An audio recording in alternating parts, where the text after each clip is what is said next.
there, and thank you so much for being with us on this third day of fall. I'm meteorologist Ashley Ruiz, and this is Weather Out West. This is our hour-long show where we tell you what's happening weather-wise across the western United States, and you're going to find forecasts from our team of meteorologists in Colorado, Washington, Idaho, Oregon, California, and even the desert Southwest. But today, we're going to begin in Seattle, where wildfires and wildfire smoke continue to impact Washington. Here's a look at some of the conditions outside. This is Tacoma. We can't even see Mount Rainier off in the distance.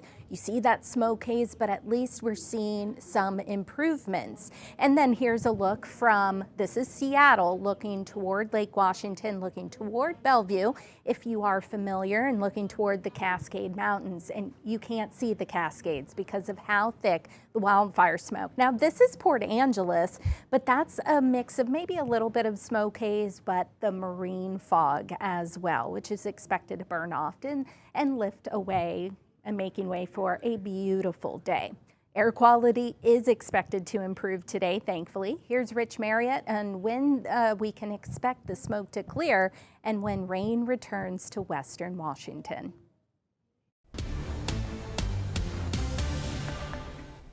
Hi, I'm King 5 meteorologist Rich Marriott. Boy, we saw that smoke come over the Cascades yesterday and really drop the air quality around Puget Sound. We saw it down into the unhealthy for sensitive individuals, especially around Snohomish and King County. In fact, they put out an air quality alert because of that. But some places, especially closer to the foothill areas, were in the unhealthy for anyone range. In fact, some of that's still going on this morning. But you can see overall, looking out from our Seattle Tower cam towards downtown Seattle, things not looking all that bad. We've seen the onshore winds kick in overnight. That's cleaned a lot of that wildfire smoke out, and still seeing some down around the Tacoma area, but generally our air quality has really improved. See the current air quality right there around Puget Sound, mostly into the good range. Still some moderate places, especially down in the South Sound, but as you edge out towards the Cascade foothills, you can see the air quality still kind of hanging in there. In fact, we take a look at Granite Falls High School, you can see a lot of wildfire smoke still sitting there as they're kind of tucked into the foothill areas, and the sun was just barely making its way through a little earlier when it was in that shot. We checked the current air quality from some of the high resolution sensors, and the one specifically in Granite Falls, you can see it's still in the unhealthy range this morning because that smoke's being pushed up against the Cascades. Eventually, the onshore winds will disperse it and push it over the Cascades, mix it into a deeper layer. But through the morning hours, we are probably looking at that staying in the unhealthy range, but should be some real improvements as we head into the afternoon. Right now, we still have an air quality alert in effect, basically for King and Snohomish counties through midday today, but we've seen real improvement in a lot of places, and even the foothill areas will improve later on. East of the Cascade Crest, the air quality alerts stay in place until midnight tonight, but the winds are going to spill over the top of the Cascades and help disperse that. Unfortunately, they're also going to fan the flames of the existing fires as they become gusty winds down the east side of the Cascades, and we do have a fire weather watch in place beginning later tomorrow morning through tomorrow night. They also have temperatures well into the 80s. In fact, today they might even see a few 90s, so not good for the fire conditions. Probably going to see a red flag warning issued tomorrow for critical fire danger during the day because of those winds and warm temperatures over there east of the Cascade. So checking the fire weather forecast for the central Washington, basically the Cascade Crest eastward down into places like Wenatchee. If the air quality alert continues today, ending at midnight tonight, we're going to see low daytime humidities today, and those highs today in the 80s to near 90 degrees, and then those winds will come in as we head towards Thursday for very gusty winds, gusting up to 30 miles per hour as we head towards late morning and afternoon tomorrow. Taking a look at our first alert 7-day forecast here for western Washington. We've got some sunshine today. It'll be improving in terms of the smoke haze. It does cool a little bit towards the end of the week, and we get brushed by a couple of systems kind of passing by us. You can see that in the satellite image. High pressure still sits over the western states. We have systems moving into the west coast, just riding up over it. Fairly weak systems to begin with, and then moving on to the east. And as they move on by, the next system is going to move by, and the main effect of that is going to be to give us those gusty winds developing in eastern Washington Washington tomorrow. Another one will move by on Friday, which might give us a few showers up near the Canadian border, but we actually get a cold front that pushes in here as we head towards later Sunday. It will actually give us some steady rain, which will be really helpful. Any rain we can get right now really helps out. On the something a lot happier to talk about is talking about the Mariners, who now are going to the playoffs for sure, and hoping to clinch that division spot. If you're headed out to the game this evening, another beautiful evening for baseball at T-Mobile Park. It should be sunny at 6:40 for that first pitch. Temperatures in the mid to upper 60s, cooling to around 60 degrees by the end of the evening. Checking the smoke models, well, we do have that smoke over western Washington, but you can see as we put that into motion, it really does get blown away. And then as we head into tomorrow, we are places that are not in the lee of those fires really do improve in terms of air quality, even east of the Cascades. But if you're in the lee of those fires, you're going to continue with some very unhealthy air from all the wildfires that are burning there in eastern Washington. Checking our forecast air quality, you can see around Puget Sound, it's going to be in the good to moderate range today. Should be much improved as we head towards tomorrow, with the most places getting into the good range. Still trying to clear that out in eastern Washington as we head into Thursday. Checking the mountains over in the Olympics, just a little bit of light smoke haze, but still a lot of smoke haze up in the Cascades. So if you're planning on heading up that way to do some hiking, it might be good to wait a little while to let that all clear out. Temperatures will be nice. They'll be mostly in the low to mid 70s. And checking that extended forecast. So today, that decreasing smoke haze, improving air quality, high temperatures upper 60s to low to mid 70s. Tomorrow, partly sunny mid 60s. Partly sunny Friday, and that slight chance of a shower near the Canadian border and out on the north coast. Temperatures will be a little bit warmer, upper 60s. Saturday, partly sunny will be the warmer of the two weekend days, getting into the upper 60s and low 70s. Sunday, we'll start with some sun. Clouds should roll in later in the day. Rain moving in Sunday evening, steady rain. That'll turn to off and on showers on Monday. And then as we head into Tuesday, partly sunny, just a couple leftover showers. Highs starting off next week, mostly in the mid to upper 60s. Now let's head to eastern Washington, where they can't catch a break from bad air quality and wildfire concerns, as you heard Rich mention. Spokane's Thomas Patrick has what you need to know in today's forecast. I'm meteorologist Thomas Patrick in Spokane, Washington. Another beautiful blue sky day, and we've been enjoying what is still feeling like the summer season in the inland Northwest.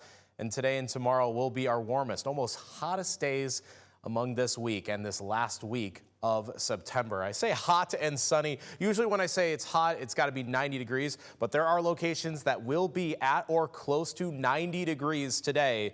So it absolutely is feeling hot outside. But tomorrow will be a windy day with increased fire danger for central and eastern Washington due to a very summer-like cold front. And I want to start there because this will be the most important part of the forecast. We have what are called fire weather watches. These are the precursors to red flag warnings, just issued a day ahead of time. The time frame, 1 to 11 p.m. Thursday, for wind gusts up to 30 miles per hour in this region, which does include Spokane.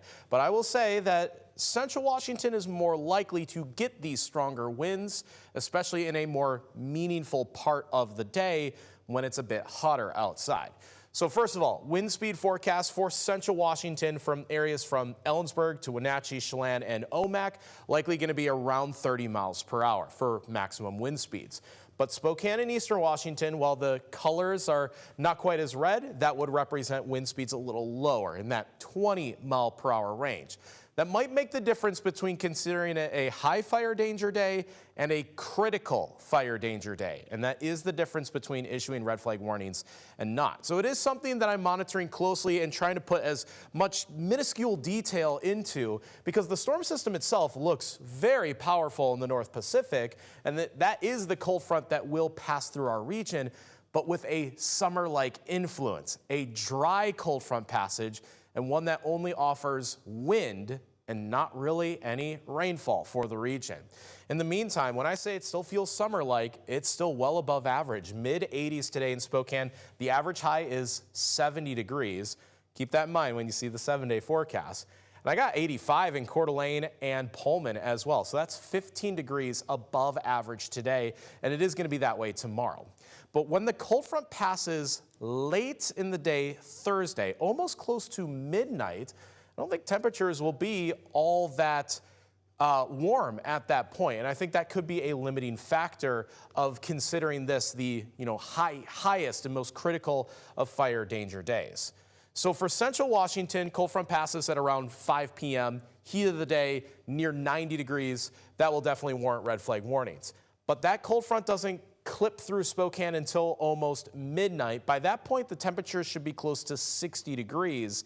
Not as hot, and also, as you saw, the forecast is not as windy either. So it is a close call whether to consider this, say, a weather impact alert day or a red flag warning type of day. So that is all the emphasis on that cold front, and as it passes through, yes, it will make for one day of slightly cooler weather, but with the ridge and the jet stream still persisting, that means the forecast stays more hot than not for this last week of September. Meanwhile, air quality alerts issued for all of central Washington, the Cascades region, due to the wildfires in that region. And now that the winds are shifting more westerly for the next couple days, that means the smoke and haze will be blowing out towards eastern Washington, towards Spokane. I don't think our air quality will be dropped, but you may notice that skies will turn a little bit more hazy the next couple days. But the priority will be on Thursday, a slightly windy day thanks to a cold front passing through. But those temperatures only drop to the low 70s on Friday and then increase back into the upper 70s over the weekend. Coming up after a quick break, we're taking you to California, and later on Weather Out West, we'll have details on what's spinning in the Atlantic and the Pacific.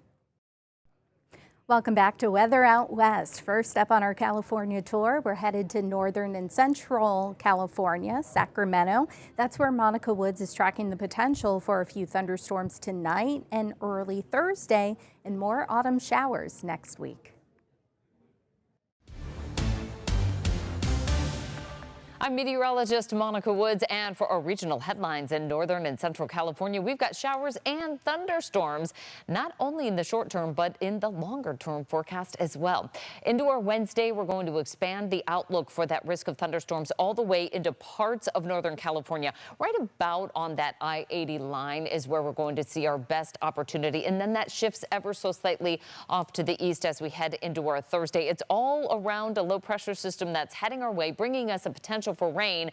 It's not likely that we're going to get over 1/10 of an inch of rain, but we're all kind of itching to get the rainy season started because it's been over 175 days since we've seen wetting rain in the Sacramento region. This is the end of our dry season, and you can just see how parched everything is. Those hazy skies and conditions where you see the browned out grass adding to a lot of fuel, and that tends to up the risk of fires as well. Excessive rainfall forecast for our Wednesday. It is predominantly going to be through the Central Coast, roughly from about Monterey through San Luis Obispo and then through parts of the Central Valley. Even at that, we're not calling for a huge amount of rainfall totals. It's going to be more in the line of about 1/10 of an inch or so. This is a lot for this time of year, though, to even see the presence of rain coming in. Most of us start that rainy season roughly in the middle to end of October, and it really doesn't get going until December. But this low has a little bit different path. Now, we had a similar one last week as well, coming in from the south, moving its way northward here, tapping into what feels like a little bit of tropical moisture. So with the counterclockwise circulation, we draw in the opportunity of showers and thunderstorms overnight Wednesday through Thursday through the Central Valley, the coast, as well as the foothills and the Sierra. But as that low moves its way eastward, that's where we see the best chance of thunderstorms, roughly from about I-80, Highway 50 in the Tahoe Basin, southward through Yosemite and the central and southern Sierra. And then it's pretty much out of here. Now, some instability will remain for Saturday and Sunday for the high country. Just be aware of that in the extended forecast. But a bigger chance for showers is heading our way by early next week. This one, a little colder and a lot less humid as well. Highs will be near 80 for our Wednesday forecast in the high country, 70s and 80s down low. Keep in mind, this is going to be about a 10 to 15 degree drop in temperatures that we see. Tuesday, we were in the 100s through much of the valley. For our Wednesday, we drop into the 80s to near 90. 70s up top for the Sierra. And again, we'll track the chance for growing showers and thunderstorms. We're in the 70s along the Central Coast. That'll extend from Monterey, Santa Cruz, all the way through Big Sur and towards Morro Bay. Inland areas, we're in the 80s to right around 90. So a much cooler forecast on tap for us into our midweek outlook. And we actually stay there through our Thursday as well. Highs in the 60s and 70s throughout the Bay Area forecast. Inland areas, we're into the 80s as we make our way north northward. Along the northwest coast, we've been keeping it cool. We're in the 60s and will continue to do so. 68 for Fort Bragg. Once we head inland, after hitting highs in the upper 90s to near 100, we drop into the 90s for our Wednesday. A little bit cooler for the capital region. We're in the upper 80s to right around 90 degrees. So again, this is still about a 10 to 15 degree drop in temperatures with the opportunity of some of those overnight showers developing, even a slight chance of a thunderstorm. Our extended forecast will include that chance of overnight thunderstorms Wednesday into early Thursday. Highs will be pretty close to average. We take a quick bump up in temperatures on Friday back to the low 90s, but for our first weekend of fall, highs are going to be in the 80s. We see an increase in cloud cover on Sunday, and that leads us to that chance of showers returning by early next week. A colder system heading our way, potentially bringing us more rain showers Monday into Tuesday, drying out for the end of the next week. Now let's head on down to Southern California, where San Diego's Vanessa Paz is tracking rain chances heading into the first weekend of fall. Well, happy Wednesday from San Diego, California. I'm CBS 8 meteorologist Vanessa Paz. Here's what it looked like earlier from one of our coastal cams. We started off fairly nice, more on the mild side, but not a bad way to start our Wednesday, our first full Wednesday of the fall season. As we take a look at our weather headlines kicking off the second half of your week, we will have some changes, some notable changes in terms of cooling, and that will take place all the way through the end of the week. Tomorrow is really our transition out of this warming pattern and muggy pattern that we've really been socked in with over the past couple of weeks. We will continue to see onshore flow. We'll have those winds strengthening inland, especially Thursday, potentially lingering into Friday. And we do have the possibility of seeing some showers this weekend and some thunderstorms when it comes to our mountain neighborhoods. So here's what's on tap for this afternoon. The coastal areas will produce highs in the mid to upper 70s. We'll be in the mid to upper 80s for the inland and mountain areas, and we'll be touching close to that century degree mark, near that for most of the desert communities, including Borrego Springs as well as Ocotillo Wells. All right, big picture, here's what's going on. We have this area of low pressure. Notice what it does as we fast forward towards the end of the week. Centers itself over Southern California, pushes in that onshore flow, really strengthening, especially Friday and Saturday, and that's when we have the potential of seeing some precipitation enter the picture, re-entering the picture come Saturday, especially Saturday, potentially lingering into Sunday as well. So here's what it looks like. This is our European model, which always tends to be on the ambitious side. We have a chance of seeing some light activity as early as Friday afternoon, but it looks like the best chances, according to some of the models that I looked at, best chances for any light shower activity will be Saturday night into early Sunday. Again, those models will likely change the closer we get to the end of the week into the weekend. Not only is this going to be a rain event, but also high winds as well, especially for the county's eastern half. As of right now, National Weather Service has not issued a wind advisory nor a high wind warning, but that can change. We are expecting those winds to intensify. Isolated gusts anywhere between 40 up to 50, 60 mile per hour winds expected, blanketing the eastern slopes of the mountains as well as the desert areas. In terms of overnight lows, it'll be another mild one. We'll bottom out in the 60s for our most populated neighborhoods, stretching from the coast all the way to the inland valleys. A little cooler for areas like Ramona, dropping down into the 50s. 60 overnight for Julian, and we'll be in the mid to low 70s for Borrego Springs. As we take a look at your highs for tomorrow, temperatures will drop gradually, and we will continue to see that drop in temperatures as we progress through the second half of the week into the weekend. So it will certainly start feeling like fall. We just have to be patient to really feel, to have that noticeable cooling impacting the region. Highs for tomorrow look like this. We'll shoot for the mid to low 70s from Oceanside all the way to downtown San Diego. Low 80s expected for Valley Center as well as Escondido. 80 degrees tomorrow afternoon as well for Julian. And as we get your Thursday going for Borrego Springs, when the warmth peaks around the 2-3 o'clock hour, we'll top out in the mid 90s for your Thursday.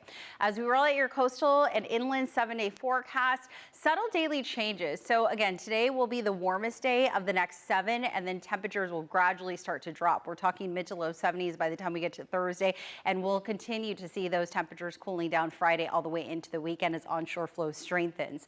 All right, low 80s, still pretty warm for the inland valleys tomorrow afternoon, and then we're dropping close to anywhere between 5 to 10 degrees looking ahead to Friday.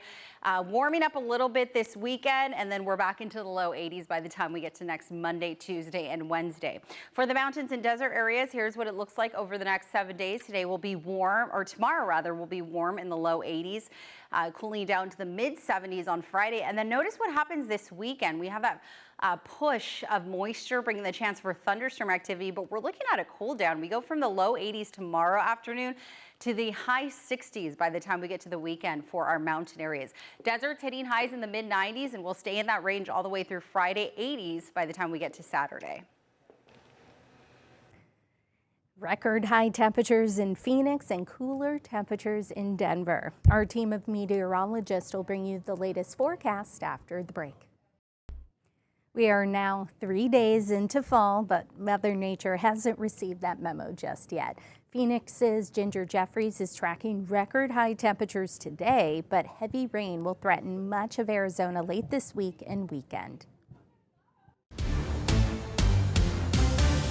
I'm meteorologist Ginger Jeffries. We'll look at your weather out west across Arizona where, yeah, fall is now underway, but temperatures, well, they haven't quite gotten the memo. Numbers are climbing. In fact, we're going to see temperatures well above the normal range for the next 3 days before another round of monsoon moisture makes an impact as early as Thursday, but I think it's really going to start feeling its presence here, at least in the metro, by about Friday. So temperatures on this Tuesday. Now, keep in mind, for Phoenix, our normal range is 98 degrees. Instead, we are going to be one of the hottest places in the nation today with highs peaking at 102. Havasu's going to go for one better at 103. I've got a pair of 9s in Quartzsite, 101 in Yuma, 97 in Tucson, 76 today in Show Low, and about 73 in Flagstaff. Now, we are not seeing much monsoon impact at all today. As you can see, pretty clear skies. We've got a couple of clouds bubbling up, but again, this is going to be minimal at best. And let's put this in perspective.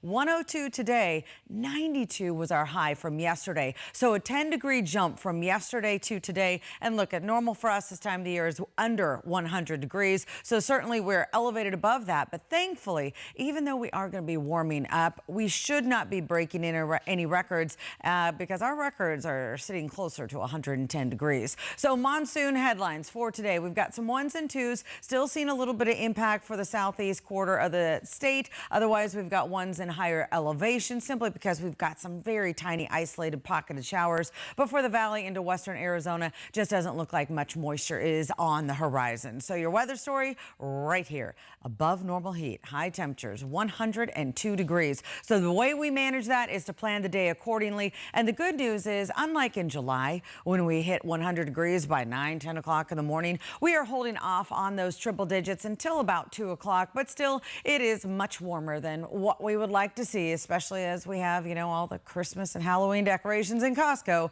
But instead, try to limit your outdoor exposure between about 2 to 6 because that's when our numbers are going to be at the warmest. Then tonight, it's going to be mostly clear. We're dropping down to about 82 degrees. Winds, not that big of a deal, but we will see some wind in the higher elevations. Tomorrow, we continue to climb. Remember yesterday, we were at 92. Today, 102. Tomorrow, 105. Yes, the numbers will be continuing to climb across Arizona with, again, no threat for monsoon moisture. Instead, the big weather story is the above normal heat until we get into Thursday and Friday. By that point, you can see for the high country, we're starting to see 40% coverage. I really expect this to go up. For the White Mountains, we're going to see a couple of bumps of opportunity. Thursday and Sunday will be the prime time for some pop-up moisture. And then for Phoenix, here we go. We start ramping up on Thursday with our best bet for rainfall Thursday and then overnight into the early morning hours on Saturday. So I'll map it through for you.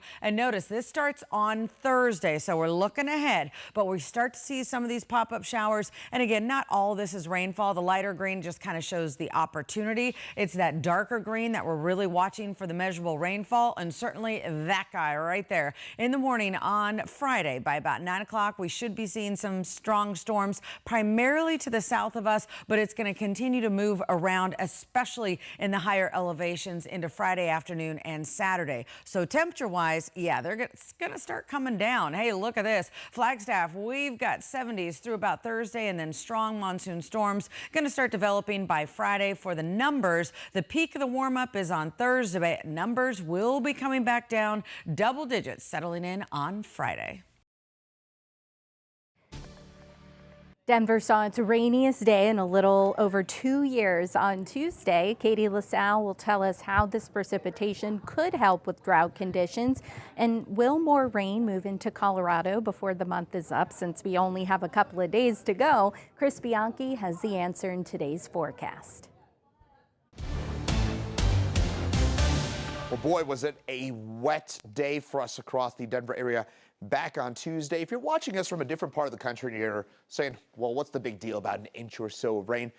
In Denver, we average exactly 2 days per year, 2, with an inch or more of rain in one single day for us in Denver. This is uncommon. Remember, Denver is basically the high desert. We average only 14, 15 inches or so of rain and snow equivalent in a full year. So an inch of rain, big deal for us along the Front Range. That's what we picked up back on Tuesday alone. Monday night, we saw a bit more rainfall as well. So most areas around the Denver area seeing about an inch, inch and a half of water.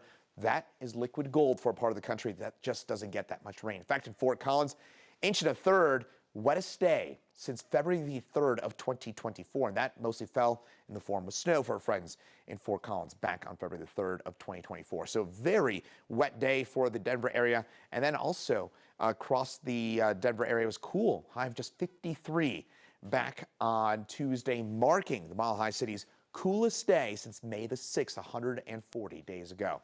But high pressure moves on in, so you can wave bye-bye to all that cooler weather. That high pressure will kick out that low, move it out into the Midwest. And this high pressure, it's here to stay for a little while, and it's going to keep us on the warm and dry side for really the foreseeable future. So if you're hoping for some of that prolonged soup weather, that cooler, I don't know, pumpkin spice weather, you're not getting it here on Wednesday. Well, we'll start things off on a bit of a cooler note. We'll warm things up to near 70 degrees for us in Denver, and then we warm up even more. We're going to be in the upper 70s for us on Thursday. Low 80s on Friday, and we're mostly around 80 degrees over the next few days, a few degrees above average for this time of year. I'm 9 News Weather Impact Team's Katie LaSalle. Let's talk about your weather explainer for today. Tuesday, a hefty dose of moisture. A lot of precipitation fell from the metro area, the eastern plains, and our first significant snowfall over Colorado's high country, mainly our northern Front Range mountains. This could be a drought buster for some areas. We have areas of extreme drought over Colorado, especially the western slope. It's really going to be the metro area and foothills we'll be keeping our eyes on as that drought monitor is released on Thursday. But we have dried out very quickly, and a ridge of high pressure building back in will keep us warmer and dry over the coming days. But I want to take us back. We saw the wettest day in Denver in the last 2+ years. Over an inch recorded in many spots here across the metro area, but upwards of 2.5 inches. Hill roses over northeastern Colorado between Fort Morgan and Sterling on I-76. Downtown Denver at the 9 News studio, 1.4 inches of wet conditions and that moisture piling up. It's a nice drink of water for a good portion of the Front Range and eastern plains. Boulder over an inch of rain. Now in the high country where we saw colder temperatures and snow accumulating, Dead Man Hill is west of Fort Collins. That was over 8.5 inches, half a foot in Winter Park. We're not open for ski season just yet, but it was a great little dose of winter weather for portions of the high country. Now here's our current drought monitor. Denver is under abnormally dry conditions, and then as we get through the next several days, we are not talking precipitation. Dry conditions ahead. Our next chance for seeing some trace moisture won't arrive until Friday. It's all because a ridge of high pressure is building back in, but with that drought here in Colorado, any little bit of moisture, we will take it, we will welcome it, and we will celebrate it because, as you can see from the 7-day forecast, not much on tap as we go through the next several days. It is going to be warmer and drier, high 70s, low 80s set to return through the weekend and end to the month of September. After a quick break, we'll have forecasts from our meteorologist in Idaho and Oregon. Plus, researchers in Colorado want to know more about these furry little critters found in Colorado's mountains. See how they're asking hikers for help. Welcome back to Weather Out West. The summer warmth continues for our friends in Idaho, but cooler days lie ahead. Boise's Tyson White is here with today's forecast. I'm Tyson White out here in Boise at KTVB, and we are taking a look at one of these photos submitted to our Idaho Weather Watchers Facebook page. Just a beautiful shot of the Milky Way there with the mountains kind of giving a black silhouette there. Richard Normus posting this to Idaho Weather Watchers Facebook page. Thank you, Richard, for posting that. And you can share yours with us there. You might see them right here on Weather Out West and on Wake Up Idaho as well. Taking a look around the region today, we are looking at Redfish Lake, one of our more favorable cameras out here. Just a beautiful morning so far out there with skies beautifully clear blue and the water just looking crisp as ever out there. Really nice conditions there. Looking at our Boise area here, Skycam 7 up in the Boise foothills, looking pretty nice out here. A little bit of light haze out there, so we still have some of that smoke that's clearing out of our area throughout today. Looking a little foggy, kind of ominous here along Highway 55 in Smiths Ferry. This is Valley County.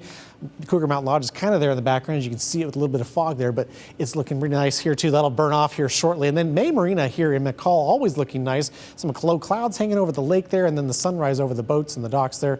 Just a great morning to get out and enjoy some coffee out on the dock. Maybe take your dog out for a walk as well. Taking a look at our daily almanac for today. Average high is about 77 here for the Treasure Valley. 84 is what we're expected to be up to today. Temperatures overnight were a little bit above the average there too. 54 degrees is what we saw our lowest temperature. Nowhere near that record high back in 2011 of 98 degrees. So we're going to be seeing more fall-like temperatures. We're going to keep it warm though the next few days. Yesterday we saw temperatures in the upper 80s there, or excuse me, upper 70s there in Ontario, mid 80s for the Treasure Valley locations.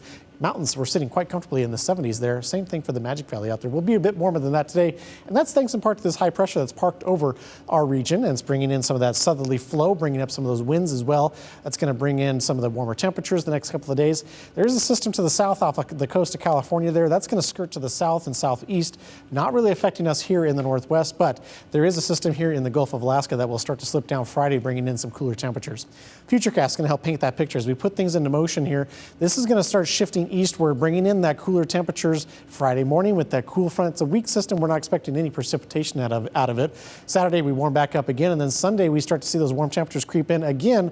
But there's the change on the horizon. A cool front. This time this is packing a little bit more moisture, a little more punch as we see that slip in Monday. It's going to bring us a chance of showers along the coast. It's going to start pushing in towards Idaho and bringing us cooler temperatures and feeling more like fall with some moisture in this system as well. So we take a look at our day planner for today here in the Treasure Valley, up to 84 degrees for daytime highs in many areas. Magic Valley into the low 80s as well. Daytime highs about 82 degrees. Plenty of sunshine out there once again. Here in the Magic Valley, again, like I mentioned, sunshine is plentiful out there. Low 80s for many locations. The Sun Valley area, 75 degrees up there in Sun Valley, 78 for Stanley. Long Valley area looking really nice here too. Mid to upper 70s for many locations, 91 being the warm spot there for Riggins. And as we take a look at the western edge of the Treasure Valley, we're seeing temperatures in the mid to upper 80s here, looking pretty decent, lots of sunshine. Same thing for the Boise area, 84 degrees, 82 up there in Idaho City, really nice conditions there. Here's where we see that change again, the warm temperatures today, tomorrow. That weak system bringing in a slightly cool down on Friday, 82 for Saturday and Sunday. That's when we see those changes coming in on Sunday with that cool front, bringing us some moisture and bringing us some more fall-like temperatures for Monday and Tuesday next week. Same thing goes for the 7-day forecast here in the Twin Falls area. We'll see 80 degrees today, 84 tomorrow. A little dip in temperatures on Friday, and then we bring things back up again Saturday and Sunday with some changes on the way. Here as well, we see a greater chance of showers here, as well as the mountain locations out there. Your mountain forecast, looking forward to the next 7 days. There's that warmth today and tomorrow, slight cool down Friday once again, and then Saturday and Sunday looking really nice. So if you have any activities out in the backwoods of Idaho, really great weekend for that. Then fall really makes itself known a week late, starting early next week. Upper 80s on Tuesday, mid 80s today, but it's about to get much cooler for our friends in Portland. Rod Hill has the details on the pumpkin spice weather and when to expect rain and gusty winds to return. We projected a back-to-backer, and today is day 2 of the summer-like feel in the afternoon under a clear sky here in the Rose City. We're again forecasting temperatures up into the 80s. Portland hit 88 yesterday. Not a record, by the way, well above normal, yes. But the record yesterday was 94. Today's record is actually 96. Crazy. Some rain down in California, but all dry here in Oregon and Washington. We continue to watch air quality because of wildfire haze. And the news here in Oregon is really not bad. But we are seeing this morning, anyway, more yellow, moderate air quality reports than good ones. So just keep in mind that there is wildfire haze to be had. Some of the worst of it's been up in the Columbia Basin, Pendleton, and then back toward Wasco County and the East Gorge where the Dalles is, and then up east of that, or north of that, pardon me. Here is an early morning look at the coast. We had some shallow fog, but that's getting out of here. You can see the sunny blue from our Chinook Winds Casino Resort camera in Lincoln City up top. And of course, just crystal blue skies over Timberline Lodge this morning. It's been 60 up there at 6,000 feet. Sign that the overall batch of air, the air mass, continues to be really warm. Our state capital, obviously here in Oregon, down in Salem, beautiful sunny start. And our newest live camera, we love this view. This is the springs at the waterfront in Vancouver. Of course, the Columbia, the state line between Washington and Oregon, and looking at just a beautiful, beautiful clear sky morning, and it will stay that way throughout the day. So our 7-day still features absolutely dry weather all the way through Sunday. Growing confidence that we will see rain. It now looks like coming in as early as Sunday overnight into Monday morning, and then rain on Tuesday. So this is showing you that what's the European model, rain projections Monday into Tuesday. And I will say this time around, as I look at a lot of models, I think these numbers are too low, but they're the ones that I could get to plot. So here we go. So all I really want you to get from this is that growing confidence, we will see a manageable rainfall across all of Oregon on Monday and Tuesday. There's actually two weather systems we're tracking, one on Monday, one on Tuesday. Some early indications that there could be some 40-mile-per-hour wind gusts with those systems up in elevation, and maybe even at times along the Oregon coast. So that's the next kind of weather event, Monday into Tuesday of next week. All right, back to today. It's all about the sunshine. It's all about another, as I mentioned, kind of summer-like feeling afternoon. Salem 87 projected. That would actually equal yesterday's high. Now, yesterday we had a bit of a north to east wind flow. And here in the Willamette Valley, an east wind can be our warmer wind patterns. Today the wind direction is more north-northwest. So I don't know if we'll get up to where we were yesterday or not, but we might. That indicates Salem, you will. Southwest Washington, 80 or better, all the way up through Longview, Kelso. There's Vancouver at 85 degrees, northwest winds 5 to 15. Similar numbers expected in Portland. Here's the map later today at 5 o'clock. Notice the warmth statewide. Once you get inland, it's generally 80 or better for actual highs. And we could be close to 90 over in Central Oregon today. This shows Bend and Madras each at 88 degrees. Now, the beach was in the 70s yesterday. Astoria, for example, hit 77 with that east wind. The cooler west wind today, Astoria, only about 63 later this afternoon. So that is a very noticeable cool down for you folks. Here are the 7-day numbers. I mentioned we're all dry through Sunday. The clear skies today. Now, as we return to more of a westerly flow, some of these mornings, even starting tomorrow, Thursday, could have some valley fog or some low clouds to begin. But all of these afternoons look sunny, with the possible exception of Sunday. I'm not sure if we get increasing cloud cover Sunday or not, but it still looks like it will be dry with a high of 75. And there's the rain at times coming in Monday and Tuesday. And of course, with all of that, highs will be held into the 60s. From the Rose City, I'm Rod Hill. That is the forecast. Now that we've covered the weather out west, we'll have your national forecast after a quick break. Heavy rain, strong thunderstorms, and the tropics. Pat Kavlin is covering it all and much more in today's national forecast. Happy Wednesday, everybody. I'm meteorologist Pat Kavlin here with a look at your forecast across the nation today. If you're traveling anywhere across the Northeast, weather not looking great, but certainly not going to be as bad as what we're going to see tomorrow with storms moving in. A lot of cloud cover, though. Temperatures in the 70s and 80s for the most part, 60s as you get into New England. Across the Southeast today, sunny and hot through Florida, up towards Atlanta and into the Carolinas. A little bit cooler with more rain, though, through the Mississippi Valley as a front starts to come in. Temperatures down in Miami, upper 80s. The chance for a couple afternoon storms. Here is that front across the middle part of the country. Low 70s for your high temperature up in the panhandle of Texas today. 90s ahead of the front. 70s extend back through Oklahoma City and Kansas City as well. Gorgeous weather across the Dakotas this afternoon with sunshine, temperatures in the 80s.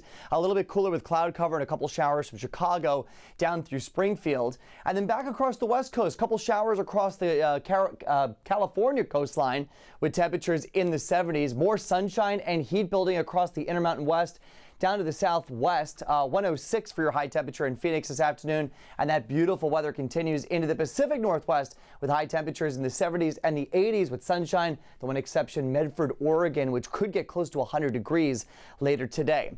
Looking ahead towards the beginning of October, drier than normal conditions expected here across the Great Lakes extending all the way down the Mississippi Valley with wetter than normal conditions for the West Coast.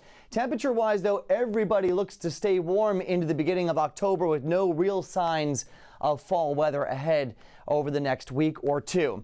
Here's your travel forecast for tomorrow. The storm chances across the middle part of the country start to move towards the East Coast, so expect storms and maybe even some flight delays up and down the 95 corridor for tomorrow afternoon. Beautiful weather, though, across the middle part of the country with lower humidity, sunshine, and cooler temperatures. For the day on Friday, a couple showers still lingering here up and down the East Coast. Shouldn't see quite as much rain coverage as they did for Thursday. More sunshine building then across the West Coast and the middle part of the country, temperatures in the 70s and the 80s for the most part. That beautiful weather continues as we get into the day on Saturday. For the East Coast, we start to dry things out across the Northeast. Still a shower and storm chance, though, across the Southeast. And finally, maybe a couple of showers and storms across the Intermountain West on Sunday. Sunshine, though, for the middle part of the country and a couple of showers across the Southeast.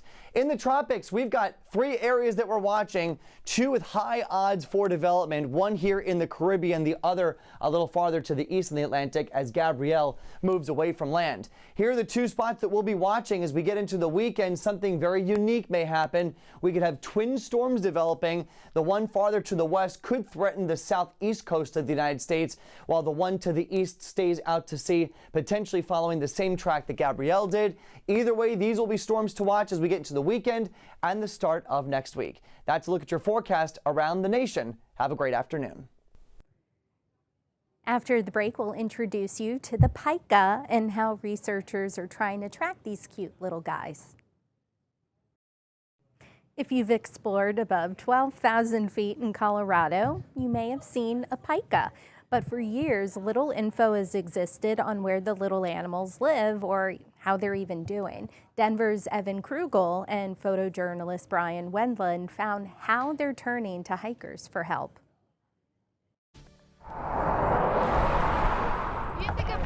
Please. The top of Loveland Pass is often packed with people. Most never venture past the iconic sign, but high above the crowd, ooh, jackpot. Peter Billman is looking for another sign. There's a poop and pee right there. Up here, the search isn't easy. You're not wearing good shoes. Or even if you are, we still tip off the rocks all the time. Humans may not be built for these conditions. Oh, there he is. But one animal certainly is. About 12,000 feet, so pika heaven up here. The pika is often described as a potato with Mickey Mouse ears. Just the exact same size as a potato, so they're very, very small. We love them. They thrive in Colorado's highest places, where studying them is not easy. So unless you're a hiker or maybe on some of these high elevation mountain passes, it's pretty difficult to find pikas. Wasn't easy to get here. Megan Mueller also studies pikas and saw how little was known about where they lived or how populations were doing. But collecting that data meant a steep climb. Oh my God, I can't even imagine. You know, probably a lifetime. Like it would be, you know, tens of thousands of miles of hiking in the Alpine. I mean, it would just be impossible. And so that's when we decided to bring in volunteer community scientists. Voluntary community scientists, a fancy phrase for everyday Coloradans who like to hike. It's called the Pika Patrol app. You just press this little plus button here and you can make a pika observation.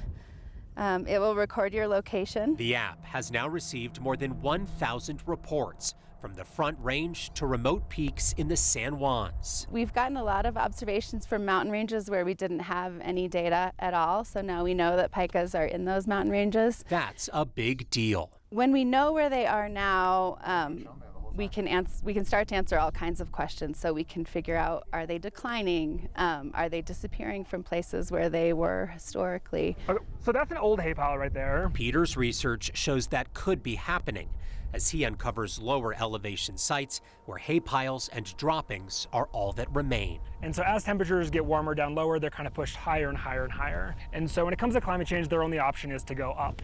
The concern with pikas here is that once you move up, you don't have anything left to go. Before Peter and Megan can find a solution, Megan, what's the best hay pile that you've seen up here? They have to understand the problem. A couple hundred people can hike to a lot more locations than a couple of biologists.